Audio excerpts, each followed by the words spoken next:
개성 송도의 만월루에 상여가 들어서던 날 하늘마저 먹빛으로 물들었다. 조선팔도에 그 이름을 떨치던 거상 박천도가 68배 나이로 눈을 감은 것이다. 아버님, 아버님. 박진우는 관 앞에 엎드려 통곡했으나 차디찬 나무판 너머로 들려오는 것은 아무것도 없었다. 3년상을 치를 것도 없이 장례를 치른 지 사흘 만에 박가의 사랑채에는 자식들이 모여들었다. 유산을 나누는 자리였다. 유언장을 낭독하겠습니다. 훈장을 지낸 적이 있는 박가의 집사 한 노인이 떨리는 목소리로 두루마리를 펼쳤다. 큰형 박진혁과 둘째 박진석은 제 앞에 놓인 차가 식는 줄도 모르고 귀를 쫑긋 세웠다. 장남 진혁에게는 송도와 한양의 포목전과 객주를 물려주며 차남 진석에게는 인삼 상권과 의주 무역로의 통행권을 물려준다. 두 형의 입가에 미소가 번졌다. 진혁은 이미 머릿속으로 한양 유기전의 상권을 확장할 계획을 세우고 있었고, 진석은 청나라 상인들과의 거래를 떠올리며 쾌재를 불렀다. 그리고 삼남 진우에게는 집사의 목소리가 잠시 끊겼다. 진우는 가슴이 두근거렸다. 아버지는 늘 그를 아꼈다. 비록 30이 넘도록 장가도 못 들고 형들의 뒤치다꺼리만 했지만 아버지만은 자신을 믿어주셨다. 송악산 북쪽 기슭의 붉은 흙더미와 가문의 몸종 연희를 물려준다. 뭐라고? 진우는 자신의 귀를 의심했다. 붉은 흙더미라니? 그것은 10년 전 아버지가 헐값에 사들인 야트막한 산기슭의 황무지였다. 나무 한 그루 자라지 않는 그저 붉은 흙만 수북이 쌓인 쓸모없는 땅이었다. 하하하, 붉은 흙더미라니. 진혁이 배를 잡고 웃어댔다. 진석도 차를 뿜을 뻔하며 킥킥거렸다. 막내야, 그 흙으로 벽돌이라도 구워 팔아라. 하하. 아버님께서 노망이 드셨나 보구나. 어찌 친자식에게 흙덩이를 물려주시나. 진우는 주먹을 불끈 쥐었으나 입을 열지 못했다. 아버지가 왜 이런 유언을 남기셨을까? 분명 뜻이 있을 터였다. 그리고 이 글귀를 덧붙이셨습니다. 사람이 곧 길이다. 흙을 보지 말고 그 속을 보라. 집사가 낭독을 마치자 사랑채는 다시 한번 웃음바다가 되었다. 진우는 부끄러움과 분함을 참으며 자리에서 일어났다. 형님들, 먼저 일어나겠습니다. 그래. 어서 가서 흙이나 파보게. 진우가 사랑채를 나서자 마당 한편에 여인 하나가 서 있었다. 25쯤 되어 보이는 여인은 검소한 무명 치마를 입고 있었으나 그 눈빛만큼은 맑은 샘물처럼 깊었다. 연희, 도련님. 연희는 고개를 숙여 예를 올렸다. 진우는 처음으로 연희를 제대로 쳐다보았다. 10년 전 아버지가 어디선가 데려온 이 여인은 늘 구석에서 조용히 살았다. 말수가 적고 얼굴을 잘 드러내지 않았지만 그녀가 수놓은 비단이며 정리한 장부는 언제나 완벽했다. 너도 들었느냐? 예, 도련님. 미안하다. 나 때문에 내 신세도 기구하게 되었구나. 연희는 고개를 저었다. 주인 어른께서는 분명 뜻이 있으셨을 것입니다. 그날 밤 진우는 잠을 이루지 못했다. 형들은 벌써 하인들을 시켜 송도의 큰 저택과 창고를 나눠 차지했다. 진우에게 돌아온 것은 산기슭의 허름한 오두막과 연희, 그리고 집 몇 보따리 뿐이었다. 도련님, 떠나실 준비가 되었습니다. 이튿날 새벽 연희가 작은 수레에 짐을 실었다. 이부자리 2채와 솥 하나, 쌀 한 가마니가 전부였다. 가자. 진우는 뒤도 돌아보지 않고 바가의 대문을 나섰다. 송악산 북쪽으로 한 시진을 걸어 올라가자 붉은 흙이 드러난 산기슭이 나타났다. 오두막은 생각보다 더 초라했다. 지붕에는 구멍이 숭숭 뚫려 있었고 벽은 금방이라도 무너질 듯 기울어져 있었다. 여기서 살아야 하는구나. 진우는 한숨을 내쉬었다.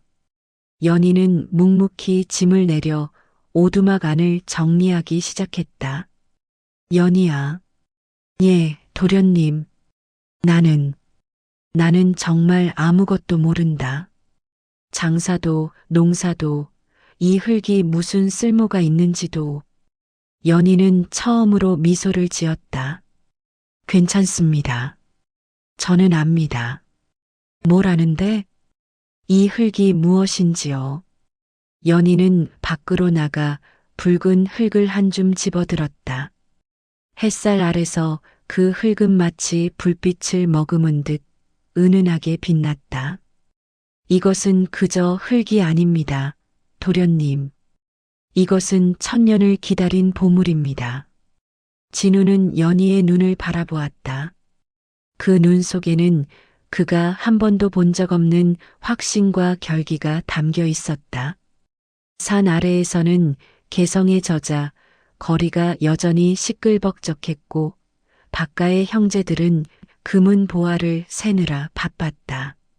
하지만 송악산 북쪽 기슭 붉은 흙더미 앞에 선 두 사람은 이제 막 새로운 길을 걷기 시작했다. 아버지 박천도의 마지막 말이 바람결에 실려왔다. 사람이 곧 길이다. 진우는 연희를 바라보며 고개를 끄덕였다.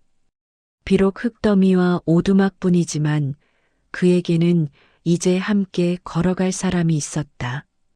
오두막에서의 첫날 밤은 춥고 고됐다.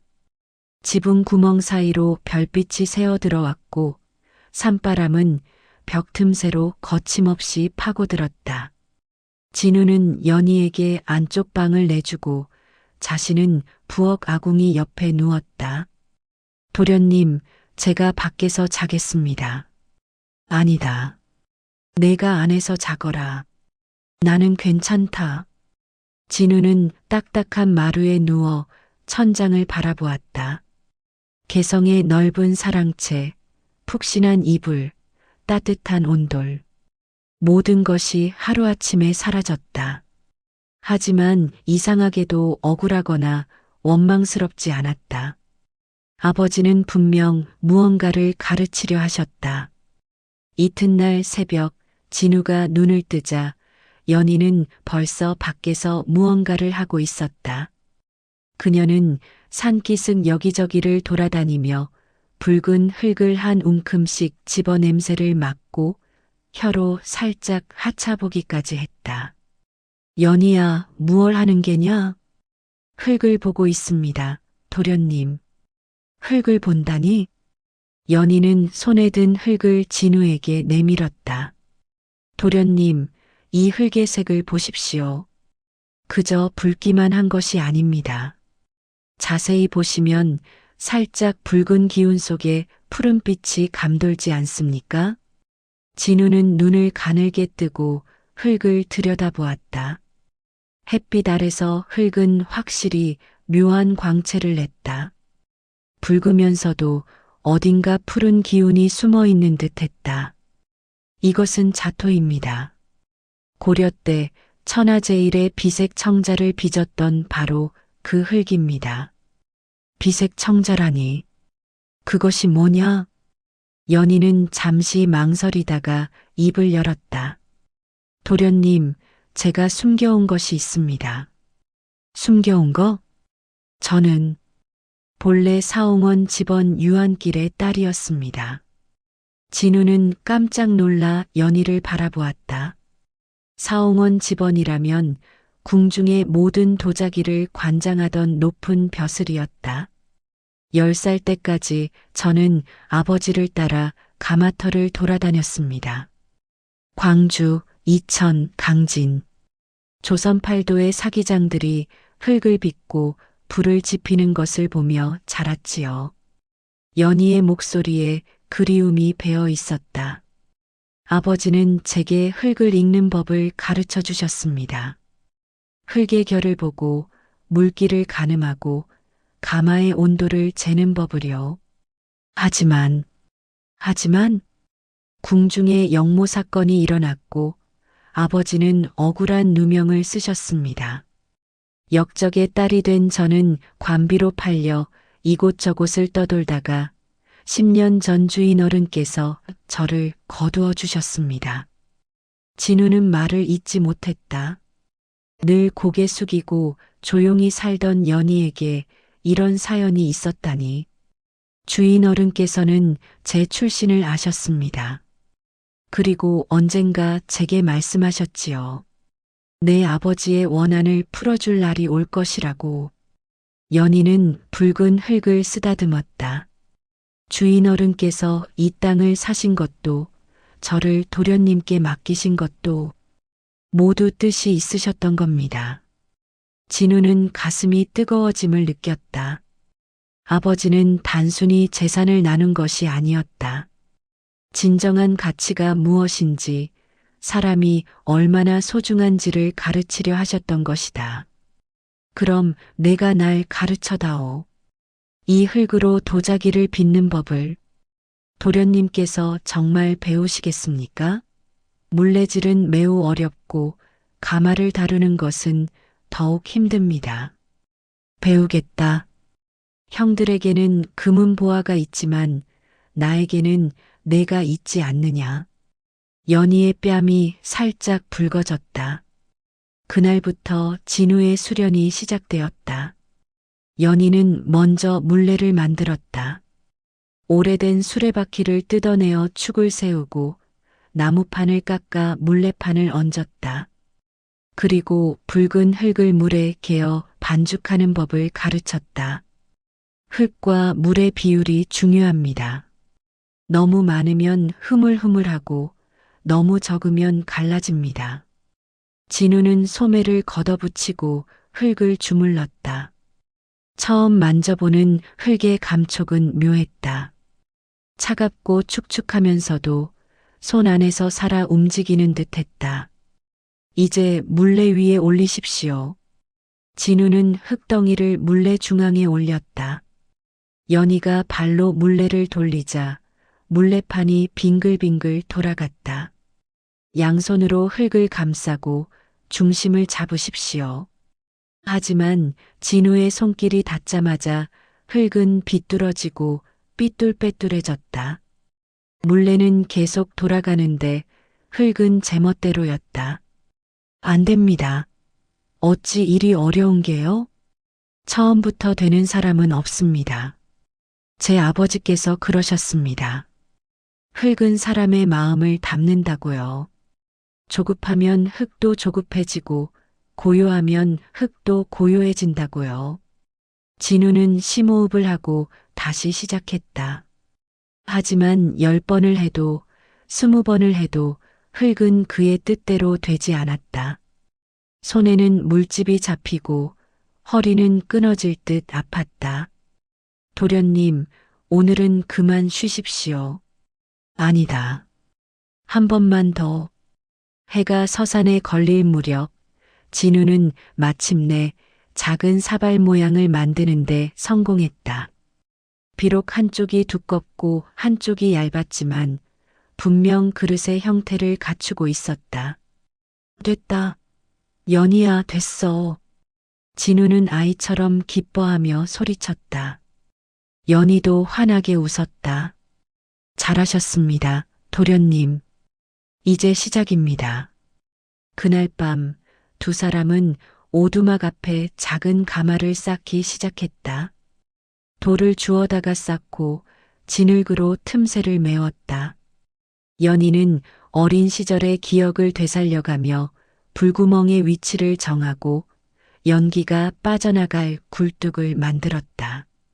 내일 첫 가마를 짚이겠습니다.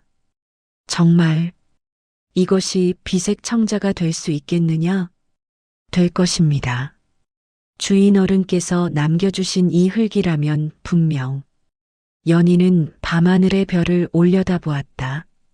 아버지, 보고 계십니까? 딸이 이제 다시 물레를 돌립니다. 진우는 연희의 옆모습을 바라보았다. 달빛 아래 그녀의 눈동자는 마치 봉황의 눈처럼 빛나고 있었다. 저 눈빛이라면 정말로 기적을 만들어낼 수 있을 것만 같았다. 송악산의 밤바람이 불어왔다. 차갑지만 상쾌한 바람이었다. 진우는 주먹을 불끈 쥐었다. 이제 시작이었다. 붉은 흙에서 푸른 꽃을 피워낼 긴 여정의 시작. 첫 가마에 불을 지핀 날, 진우는 밤새 잠을 이루지 못했다. 연희가 정성껏 빚은 사발 20개가 가마 안에 들어 있었다. 진우가 서툴게 만든 것도 3개 섞여 있었다. 불의 세기가 가장 중요합니다. 너무 세면 터지고 너무 약하면 익지 않습니다. 연희는 밤새 가마 앞을 지키며 장작을 집어넣었다. 불꽃이 하늘로 치솟을 때마다 그녀의 얼굴도 붉게 물들었다. 진우는 그 옆에서 땔감을 나르며 연희를 도왔다. 아버지께서는 불을 보는 눈이 있어야 진정한 사기장이라 하셨습니다. 불꽃의 색깔로 온도를 알고 연기의 빛깔로 흙이 익어가는 것을 아는 것이지요. 사흘 밤낮을 불을 지피고 나흘째 되는 날 마침내 가마에 불을 껐다. 이제 가마가 식기를 기다려야 했다. 진우는 초조하게 가마 앞을 서성였다. 조급해하지 마십시오. 도자기는 기다림의 예술입니다. 이틀을 더 기다린 끝에 연희가 조심스럽게 가마 문을 열었다. 진우는 숨을 죽이고 안을 들여다보았다. 아, 가마 안의 사발들은 모두 새까맣게 그을려 있거나 갈라져 있었다. 20개 중 온전한 것은 하나도 없었다. 실패했구나. 진우는 주저앉았다. 나흘 밤낮의 노력이 허사가 된 것이다. 하지만 연희는 오히려 차분했다. 처음부터 성공하는 사람은 없습니다. 제 아버지께서도 수백 번을 실패하셨다고 하셨습니다. 연희는 깨진 조각들을 하나하나 집어들며 살폈다. 이것은 온도가 너무 높았고, 이것은 흙이 너무 두꺼웠습니다. 이것은 유약을 잘못 발랐고, 넌 어찌 그리 침착하냐? 제게는 아버지의 가르침이 있습니다. 그리고 도련님이 곁에 계십니다. 진우는 연희의 말에 힘을 얻었다. 그렇다. 한 번의 실패로 포기할 수는 없었다. 2번째 가마도 실패했다. 3번째, 4번째. 실패는 계속되었다. 어느덧 가을이 지나고 겨울이 왔다. 오두막은 더욱 추워졌고 쌀도 바닥나기 시작했다. 도련님, 제가 개성장터에 나가 바느질품을 팔아오겠습니다. 내가 나무를 해다 팔겠다. 2 사람은 낮에는 생계를 위해 일하고 밤에는 물레를 돌렸다. 진우의 솜씨는 점점 나아져 갔다. 어느새 그는 단순한 사발뿐 아니라 항아리와 접시도 빚을 수 있게 되었다. 도련님의 손끝에 기운이 생겼습니다. 내 덕분이다. 겨울이 깊어갈 무렵 진우는 연희에게 물었다. 비색이란 정확히 어떤 색이냐? 하늘이 맑게 갠 날 물이 가장 깊은 곳에 푸른빛입니다. 맑으면서도 깊고 투명하면서도 신비로운 그런 색이지요. 그런 색이 정말 흙에서 나올 수 있을까? 나올 것입니다. 이 자토에는 그 빛이 잠들어 있습니다.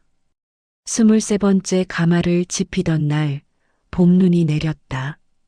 연희는 이번에는 유약 배합을 달리했다.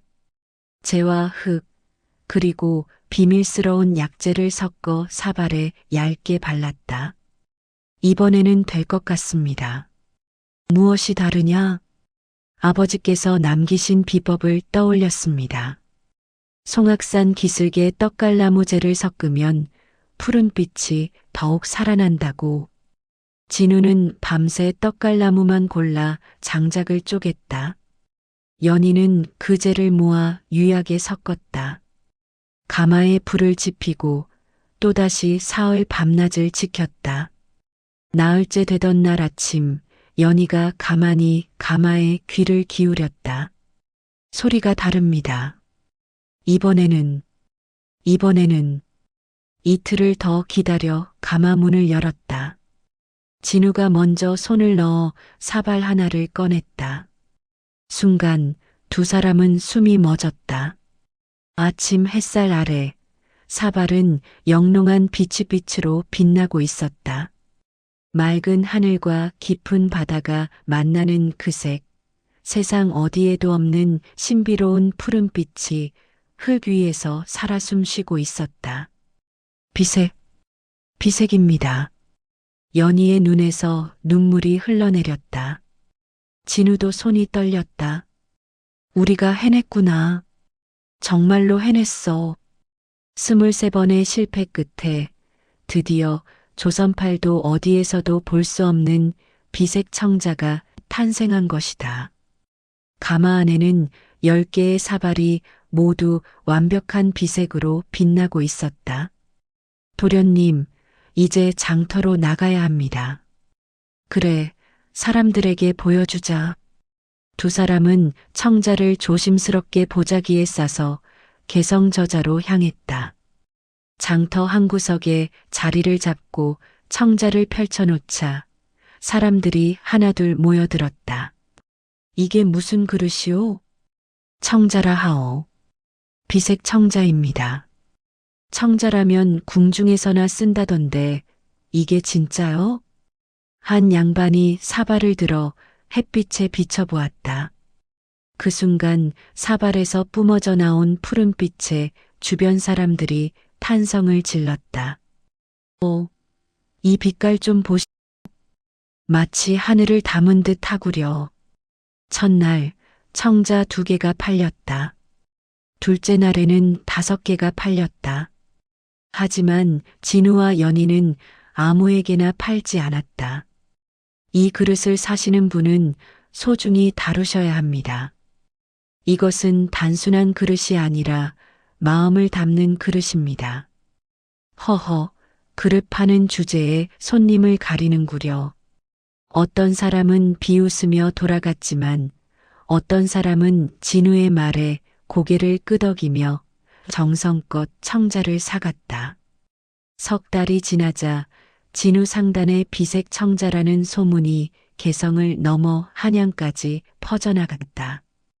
유기전의 상인들이 개성까지 찾아올 정도였다. 이 청자를 대량으로 공급할 수 있소? 아니 됩니다. 이것은 하나하나 정성을 다해 빚은 것입니다. 진우는 단호했다. 연희가 가르쳐 준 것은 단순히 도자기 만드는 기술만이 아니었다. 사람을 아끼고 물건에 혼을 담는 마음이었다. 어느 날 저녁 오두막으로 돌아온 두 사람은 가마 앞에 나란히 앉았다. 연희야. 예, 도련님. 내가 없었다면 나는 아무것도 못했을 게다. 아닙니다. 도련님께서 포기하지 않으셨기에 가능한 일이었습니다. 진우는 연희의 손을 바라보았다. 물레를 돌리고 흙을 빚느라 거칠어진 손이었지만 그 손이 만들어낸 것은 천하의 보물이었다. 나는 내가 그저 가문의 몸종이 아니라. 진우의 말이 끝나기도 전에 산 아래에서 말발굽 소리가 들려왔다. 누군가 이곳으로 오고 있었다. 그것은 시기와 질투의 바람이었다. 말발굽 소리의 주인공은 박가의 심부름꾼이었다. 그는 진우에게 편지 한 통을 건넸다. 큰 도련님께서 보내신 서찰입니다. 진우가 펼쳐본 편지에는 형 진혁의 글씨가 적혀 있었다. 막내야, 내가 도자기로 재미를 보고 있다니 형으로서 기쁘구나. 한양에 올라와 우리 박가의 상단에 합류하는 것이 어떠냐? 함께 사업을 크게 벌여보자. 진우는 코웃음을 쳤다. 흙더미를 물려받았을 때는 비웃더니 이제 와서 손을 내미는 것이었다. 전하시오. 정중히 사양한다고. 심부름꾼이 돌아간 뒤 연희가 조용히 말했다. 도련님, 조심하셔야 합니다. 사람의 시기심만큼 무서운 것도 없습니다. 형들이 무슨 짓을 하겠느냐? 이미 온갖 재산을 다 가져갔는데. 하지만 연희의 우려는 기우가 아니었다. 보름 후 개성저자에서 청자를 팔고 있던 진우에게 포도청 포졸들이 들이닥쳤다. 내가 박진우냐? 그러하오만. 너를 체포한다. 조정을 속이고 금지된 물품을 밀매한 죄로. 무슨 소리요? 나는 떳떳하게 도자기를 팔았을 뿐이요. 포졸들은 청자를 하나하나 뒤적이더니 사발 하나를 들어 올렸다. 이것 보시오. 이 문양이 무엇이냐? 진우가 본 사발에는 연희가 섬세하게 새긴 새 문양이 있었다. 날개를 펼친 아름다운 새의 모습이었다. 이것은 서조라 하여 조선의 안녕을 기원하는. 거짓말. 이것은 봉황이다.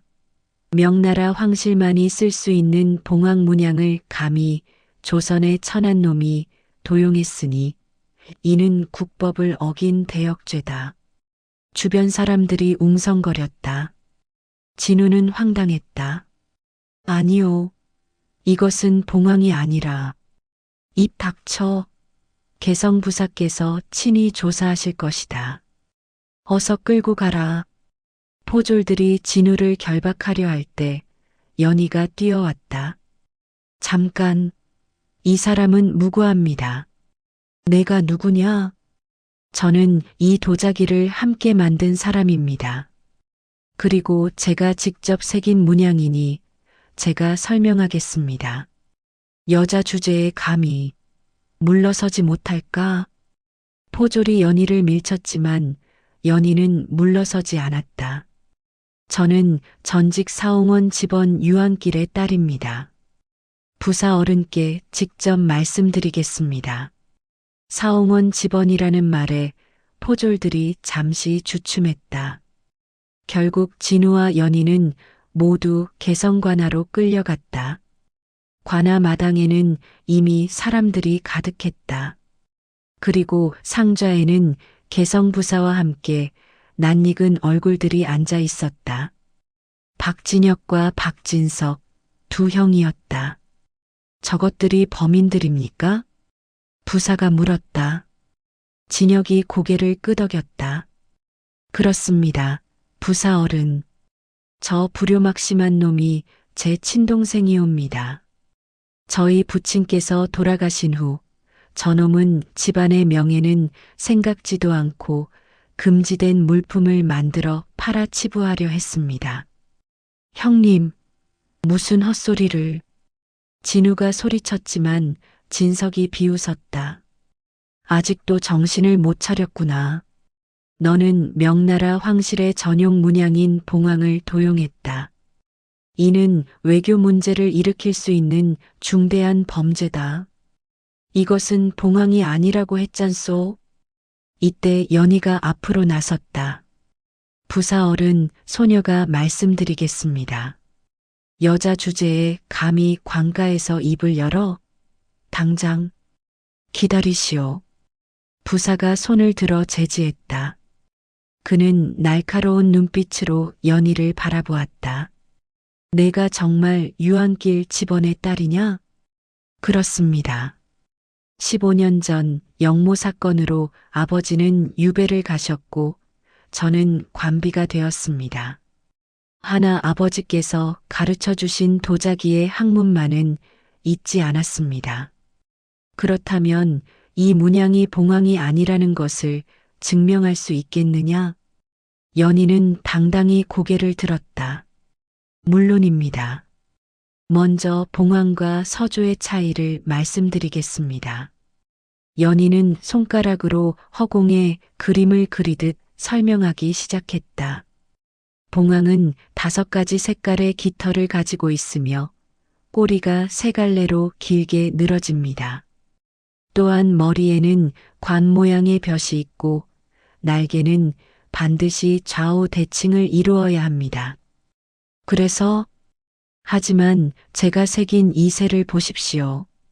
연희는 청자를 들어 올렸다. 꼬리는 2갈래이며 머리의 벼은 자연스럽게 뒤로 흐르는 형상입니다. 이것은 고려 시대부터 전해 내려오는 서조, 즉 상서로운 새의 문양입니다. 고려 도경에도 기록되어 있고 강진의 옛 청자에도 같은 문양이 전해집니다. 주변이 술렁였다. 진혁이 끼어들었다. 말로만 하면 무엇하오? 증거를 대시오. 연희는 품에서 낡은 천조각을 꺼냈다. 이것은 제 아버지께서 남기신 도안입니다. 여기에 서조의 문양이 그려져 있습니다. 부사 어른께서 직접 비교해 보십시오. 부사가 천조각과 청자를 번갈아 보았다. 그의 표정이 점점 굳어졌다. 정말로 같은 문양이구나. 또한 소녀가 이 문양을 새긴 이유는 조선의 번영을 기원하기 위함이었습니다. 감히 다른 나라의 문양을 도용할 이유가 없습니다. 진석이 발을 동동 굴렀다. 부사 어른, 저 계집의 말을 믿으시렵니까? 조용히 하지 못할까? 부사가 호통을 쳤다. 그는 잠시 생각하더니 입을 열었다. 내가 보기에 이것은 봉황이 아니라 조선의 서조가 맞다. 따라서 박진우와 이 여인은 무죄다. 부사 어른, 진혁과 진석이 동시에 소리쳤으나 부사는 손을 저었다. 오히려 무고를 한 너희들을 벌해야 마땅하나 같은 형제를 고발한 것이니 가문의 치욕으로 여기고 이만 물러가거라. 진우는 믿을 수 없다는 표정으로 연희를 바라보았다. 연희는 조용히 미소 지었다. 관아 문을 나서자 진혁과 진석이 독한 눈빛으로 2사람을 노려보았다. 이번에는 내가 운이 좋았다. 하지만 다음에는 형님들, 진우가 차분히 말했다. 더 이상 우리를 괴롭히지 마십시오. 저희는 형님들과 다투고 싶지 않습니다. 각자의 길을 가는 것이 좋지 않겠습니까? 감히 이놈이. 진석이 주먹을 들었으나 진혁이 막았다. 가자. 어차피 저놈들은 오래 못 갈 것이다. 2 형이 떠나고 진우와 연희는 오두막으로 돌아왔다. 길을 걸으며 진우가 말했다.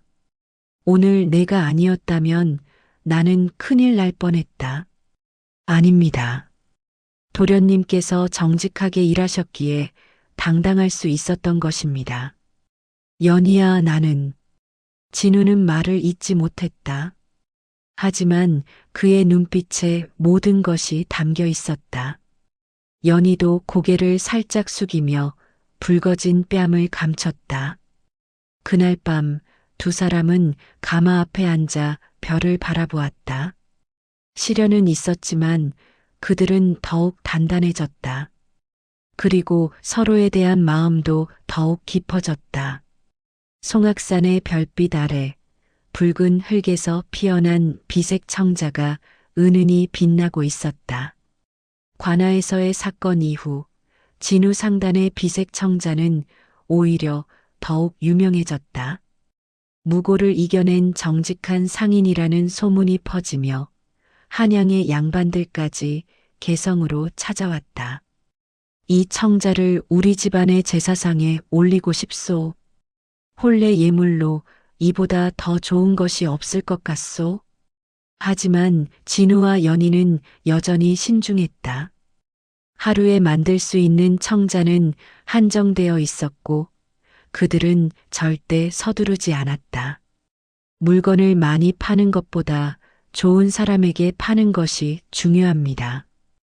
연희의 말처럼 두 사람은 청자를 사는 사람의 마음을 먼저 살폈다. 그저 자랑하려는 이들에게는 팔지 않았고 진심으로 도자기의 아름다움을 아는 이들에게만 내주었다. 어느 날 개성관아에서 급히 사람이 왔다. 박진우 상인은 계시오? 무슨 일이오? 부사 어른께서 한양에 계신 예조판서 어른께 그대들의 일을 보고하였소. 그런데 조정에서 사람을 보내신다고 하오. 진우와 연희는 긴장했다. 조정에서 사람을 보낸다는 것이 좋은 일인지 나쁜 일인지 알 수 없었다. 사흘 후 한양에서 온 관리 일행이 오두막을 찾았다. 일행을 이끄는 이는 예조의 난관이었다. 이곳이 비색 청자를 만드는 곳이오? 초라한 오두막과 작은 가마를 본 난관은 놀란 표정을 감추지 못했다. 예, 그렇습니다. 허허, 소문으로는 대단한 공방인 줄 알았는데. 하지만 청자를 보니 소문이 거짓이 아니었소. 난관은 가져온 청자를 햇빛에 비춰보며 감탄했다. 고려의 비색을 재현했다니 이는 실로 경사로운 일이요. 예조판서 어른께서 친히 명하시기를 그대를 왕실 전용 사기장으로 발탁하라 하셨소. 왕실 전용 사기장이라니요? 그렇소. 궁중에서 쓸 도자기를 만드는 것이요. 물론 넉넉한 녹봉과 함께 한양의 집과 공방도 내려주실 것이요.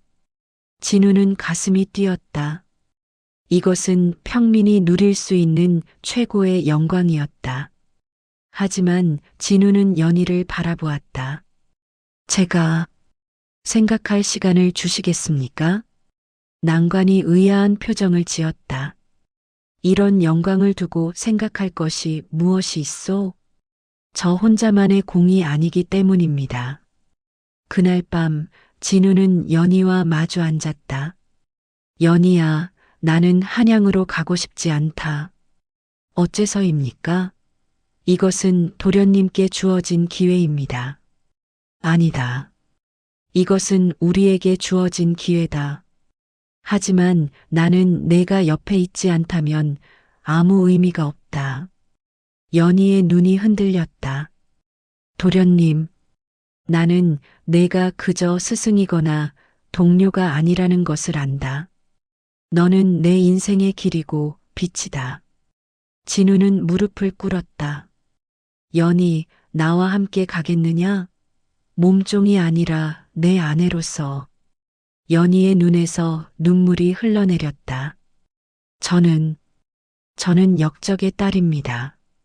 도련님의 명예에 누가 될 것입니다. 무슨 소리냐?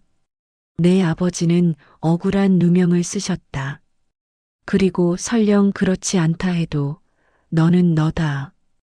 나는 내가 필요하다. 하지만 아버지께서 마지막에 남기신 말씀을 기억하느냐? 사람이 곧 길이다라고 하셨다. 나는 이제 안다. 아버지께서 내게 물려주신 진정한 유산은 붉은 흙이 아니라 바로 너였다는 것을. 연희는 더 이상 참지 못하고 흐느꼈다. 예, 도련님. 아니, 서방님. 함께 가겠습니다. 두 사람은 서로를 꼭 껴안았다. 송악산의 봄바람이 두 사람을 축복하듯 부드럽게 불어왔다. 다음 날 진우는 난관에게 조건을 제시했다. 왕실 사기장이 되겠습니다. 하지만 한 가지 청이 있습니다. 무엇이오? 제 아내가 될 연희의 아버지 유한길 집원의 누명을 풀어주십시오. 그분은 억울하게 역적으로 몰려 유배를 가셨습니다. 난관은 잠시 고민하다가 고개를 끄덕였다. 조사해 보겠소? 만약 정말로 억울한 누명이라면 신원할 수 있도록 주청하겠소. 석 달 후 한양에서 좋은 소식이 전해졌다. 유한길의 사건을 재조사한 결과 그는 무고한 것으로 밝혀졌다. 비록 이미 유배지에서 세상을 떠났지만 조정에서는 그의 명예를 회복시켜주고 딸 연희를 양인으로 만들어 주었다. 아버지. 연희는 아버지의 신원 교지를 받아들고 오랫동안 울었다. 진우가 그녀의 어깨를 감싸 안았다. 이제 당당히 혼례를 올릴 수 있겠구나. 진우와 연희의 혼례는 개성에서 조촐하게 치러졌다. 하객은 많지 않았지만 그들을 진심으로 축복하는 사람들이었다. 개성부사도 참석했고 저자에서 청자를 사갔던 단골 손님들도 왔다. 신기하게도 박진혁과 박진석도 나타났다. 두 형은 어색한 표정으로 진우에게 다가왔다. 진우야, 형님들, 우리가 잘못했다. 시기와 욕심에 눈이 멀어 아우를 해치려 했다. 진혁의 목소리에는 진심 어린 뉘우침이 담겨 있었다. 우리는 아버님께 금은보화를 물려받았지만 정작 중요한 것을 물려받지 못했다. 그것은 사람을 보는 눈이었다. 진우는 형들의 손을 잡았다. 형님들, 이제 다 지난 일입니다. 우리는 여전히 형제입니다. 그날 저녁 신방에서 진우는 연희에게 물었다. 행복하냐? 예, 서방님. 꿈만 같습니다. 나도 그렇다. 처음 이곳에 왔을 때만 해도 모든 것을 잃었다고 생각했다. 하지만 지금 생각해보면 그때부터 진짜 인생이 시작된 것 같다. 연희가 미소 지었다. 주인 어른께서는 모든 것을 아셨던 것 같습니다. 도련님께 필요한 것은 재산이 아니라 시련이었고 저를 통해 진정한 가치를 깨닫게 하려 하셨던 것이지요. 그래, 아버지는 현명하셨다. 두 사람은 창밖을 바라보았다. 저 멀리 송악산 기슭에 그들의 오두막과 가마가 보였다. 그곳에서 시작된 인연이 이제 꽃을 피운 것이다. 그 후로 진우와 연희는 한양으로 올라가 왕실 사기장이 되었다. 하지만 그들은 절대 초심을 잃지 않았다. 궁중에 도자기를 만들면서도 1년에 한 번은 개성저자에 나가 백성들을 위한 청자를 팔았다. 도자기는 높은 이들만의 것이 아니다. 정성을 다해 만든다면 그것은 모든 이의 것이다. 진우의 명성은 날로 높아졌고 그의 청자는 조선을 넘어 명나라와 일본에까지 알려졌다. 하지만 그가 가장 자랑스러워한 것은 명예도 부도 아니었다. 내가 가진 가장 큰 보물은 바로 당신이요, 연희. 저도 그렇습니다, 서방님. 세월이 흘러 진우와 연희에게는 자식들이 태어났다. 그들은 자식들에게 물레 돌리는 법을 가르치고 흙을 아끼는 마음을 전했다. 기억하거라. 진정한 부는 금은보화가 아니라 사람이다. 그리고 사람을 아끼는 마음이 곧 길이 된다. 붉은 흙에서 시작된 두 사람의 인연은 비색 청자처럼 영롱하게 빛나며 대대손손 이어졌다. 박천도가 남긴 기이한 유산은 결국 가장 아름다운 유산이 되었다. 송악산 북쪽 기슭, 그곳에는 지금도 붉은 흙이 쌓여 있다. 그리고 그 흙에서는 오늘도 하늘빛 같은 비색 청자가 태어나고 있다. 사람이 곧 길이고 흙이 곧 보물이며 인연이 곧 운명이라는 것을 증명하듯이